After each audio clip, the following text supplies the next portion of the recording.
Hey everybody, this is a quick video in case you have a Raypak brand water heater and you're getting an HL2 error code and you're wondering what is that error code and what do you need to do to get rid of it.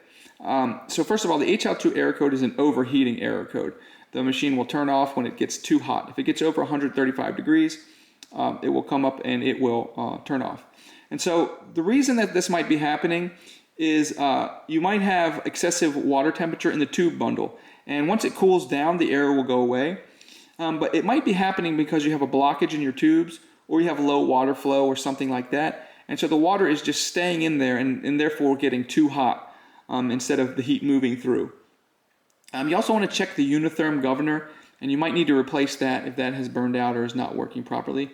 And you can also check the bypass assembly and replace a spring or the entire bypass if that is necessary. But like I said, once the heater cools down, this error will go away, and you just need to figure out how to keep it from coming back. So anyways, hope this video helped. Thanks a lot for watching. Have a great day.